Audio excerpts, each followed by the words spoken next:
Kumusta? Welcome sa Revelation, Channel Propesya, Sumisid Misteryo Propesya. Pangalan ko Alan Dubre, may matutunan ka, like, share, subscribe. At kung meron kang pamilya at mga kaibigan na makikinabang sa pakikinig sa kanilang mga wika, ang bawat pagtuturo na meron kami sa kahon ng paglalarawan ay may mga link sa mga pagsasalin ng boses sa wika sa 10 iba pang mga wika, upang matulungan tayong maabot ang marami pa at maiparating sa masa ang katotohanan ng pagkaunawa sa paghahayag. Well, maaalala mo sa isang nakaraang pagtuturo na pag-usapan natin kung paano ang mga ebanghelyo ni Mateo, Marcos, Lucas sa huli, ang una ay mahuhuli, ang huli ay mauuna, nagiging Lucas, Marcos, Mateo. Na sa loob nila, ibinubunyag namin na ang pre, mid at post ay totoo lahat. Inihayag namin na ang katapusan ng mga araw ay hindi 7 taon dahil lahat ay tinuturuan. Mula sa Ebanghelyo ni Mateo, ngunit 14 na taon na isa pang 7 na konektado kay Marcos at ang pre-trib na bahagi na siyang diskurso ni Lucas na siyang bahagi sa itaas. Yun ay 50 araw.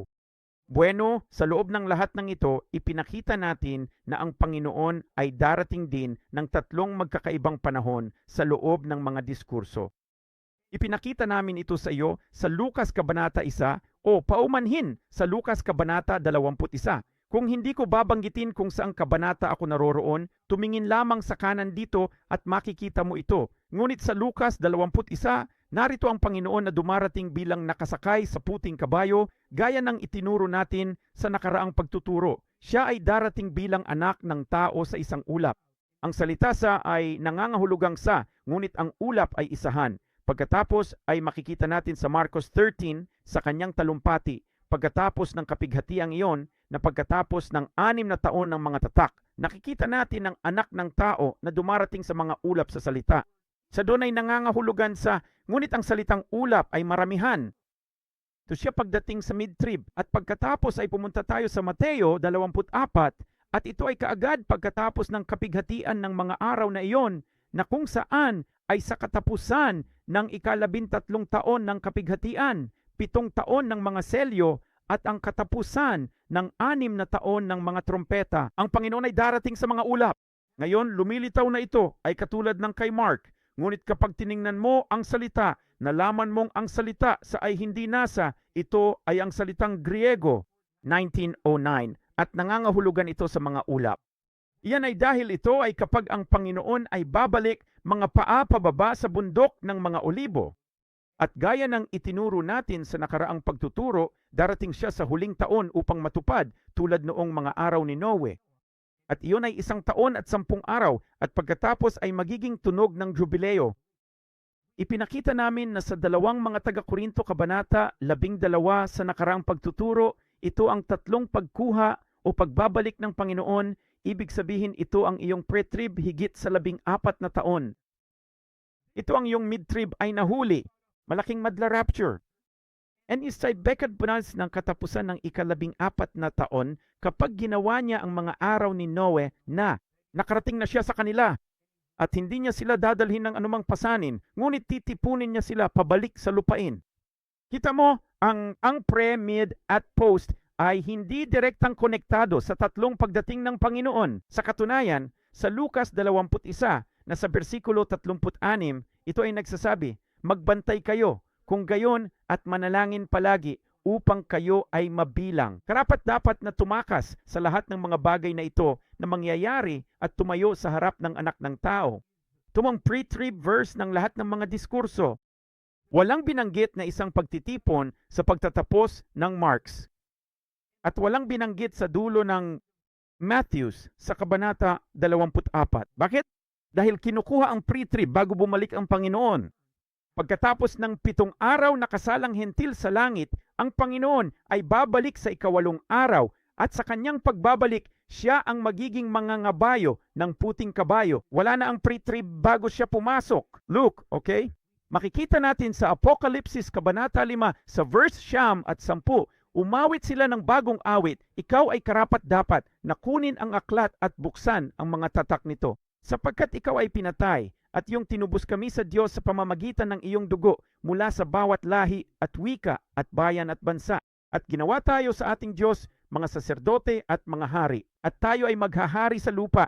At pagkatapos ay nakikita natin ang 10,000 beses, 10,000 at 10,000. Ngunit ang anak ng tao bilang ang nakasakay sa puting kabayo na dumarating sa diskurso ni Lucas, makikita mo mangyayari pagkatapos. Yan ang pagkakaiba ng 7 araw na kasalang hentil. Ngayon, paano naman ang diskurso ni Mark?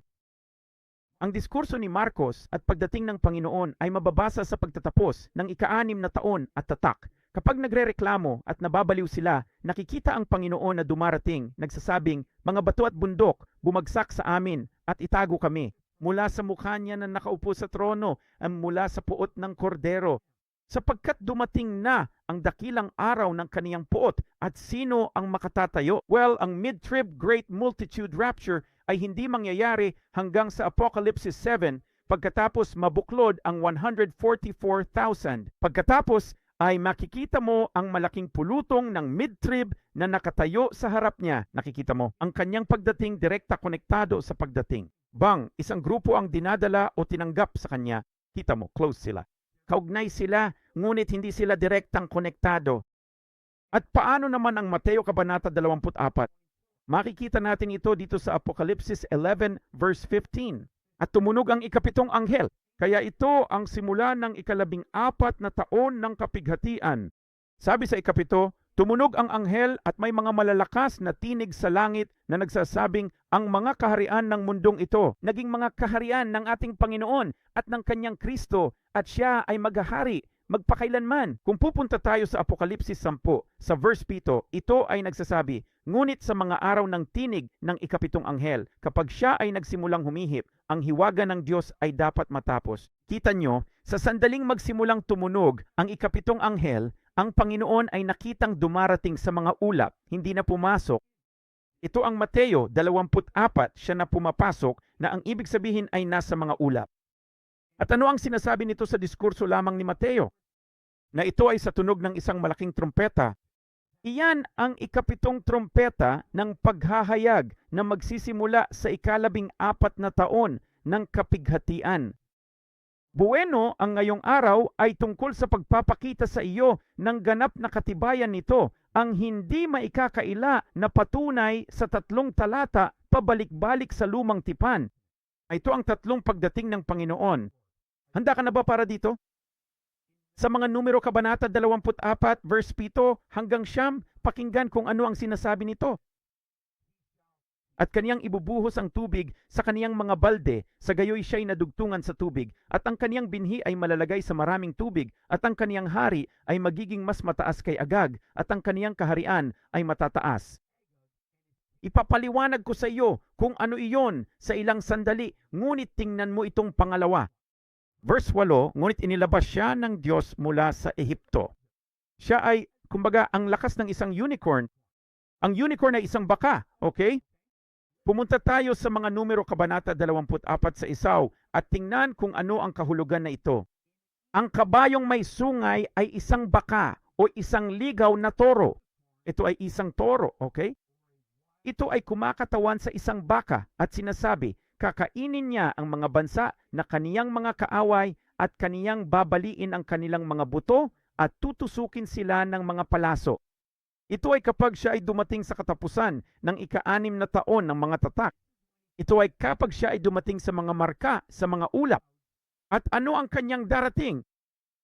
Ipapakita ko rin sa iyo iyon sa isang sandali. Ngayon, paano naman ang pangatlo? Sa versikulo 9, siya ay humiga, siya ay nahiga na parang isang leon at gaya ng isang malaking leon na pumupukaw sa kanya. Mapalad siya na nagpapala sa iyo at sumpain siya na sumusumpa sa iyo. Sino sa tingin mo ang kinakatawan nito? Sino ang leon? Alam mo naman na yon, di ba? Ngayon makinig sa kung ano ang sinasabi nila tungkol dito. At si Balak na siyang hari tulad ng huwad na propeta, tulad ng huwad na Kristo, ay nagsabi, si Balak ay balak paumanhin, at ang galit ni Balak ay nagningas laban kay Balaam na isang uri ng huwad na propeta. At pinagsanib niya ang kaniyang mga kamay at sinabi ni Balak kay Balaam, tinawag kita upang sumpain ang aking mga kaaway at narito, pinagpala mo silang lahat, itong 3 ito. Beses, alam mo ba kung ano ang mga pagpapalang ito? ang tatlong pagdating ng Panginoon. Sino ang lalaking ito na konektado sa tubig? Bueno, upang maunawaan ang tatlong pagdating na ito, kailangan nating maunawaan ang mga tribo sa ilang. Nakita ninyong lahat ang mga ganitong uri ng mga chart sa kanilang kampo sa ilang. Hayaan akong magpakita sa iyo ng mas magandang larawan ng isang iyon. Narito ang isang ito. Sino si Judah? Ang leon ng tribo ni Judah. Sino si Ruben? Siya ang punong kampo ng tao ng tubig.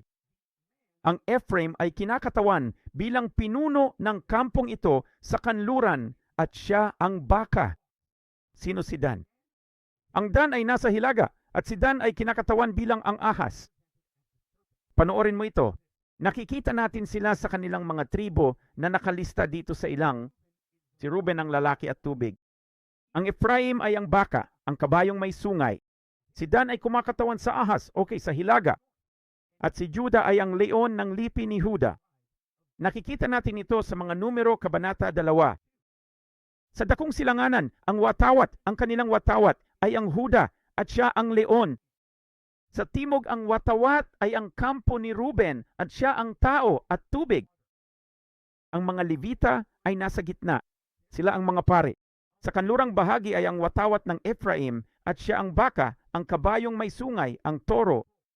At sa watawat ng kampo ni Dan, siya ang hilaga at siya ay ang ahas. Narito ang tribo ni Ruben na kinakatawan bilang tao at bilang tubig. Sa Lucas Kabanata 21, sa pagdating ng anak ng tao, ito ay kumakatawan sa anak ng tao na dumarating bilang ang tribo. Pagdating sa koneksyon ng tribo ng timog na kinakatawan bilang Ruben, ang lalaking may tubig. Ibinubuhos niya ang kanyang binhi, ang kanyang nalabi, mga manggagawa na lalabas at maglilingkod, nagtatrabaho para sa kanya sa panahon ng mga tatak. Sino si Ephraim? Ang Ephraim ay ang baka. Alam mo ba kung ano ang sinasabi ng kasulatan tungkol dito?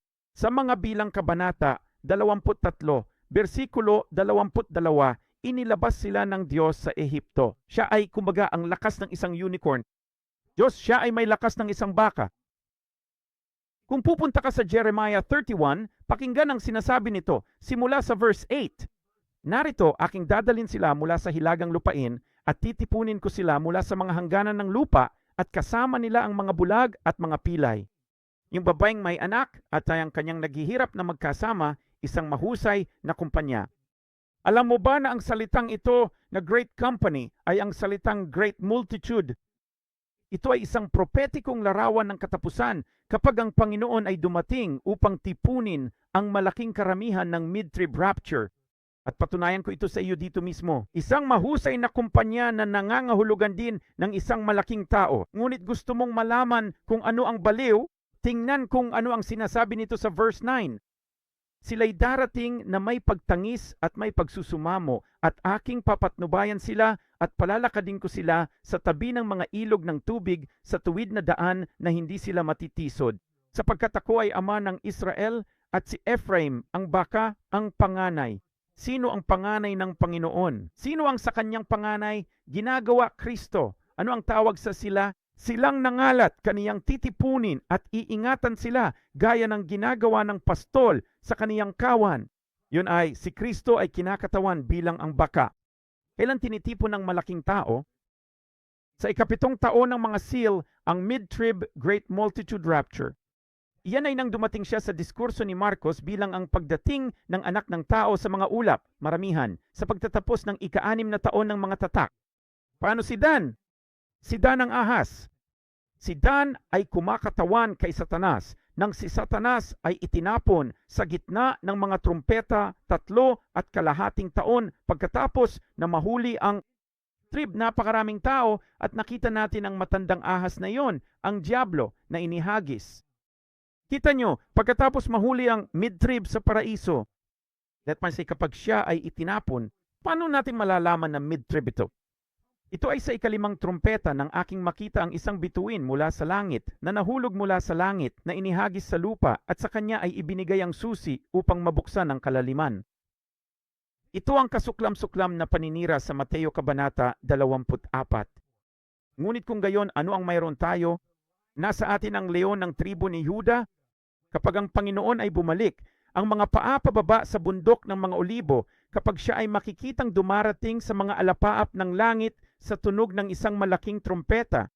Mga kapatid, ang lahat ng ito ay inihayag sa isang kabanata ng numero 24 sa 3 talata na nagpapatunay sa 3 pagparito ng Panginoon. Pagpalain ka ng Diyos. Pagpalain ng Diyos ang iyong mga pamilya. Kausapin kita. Bye muna.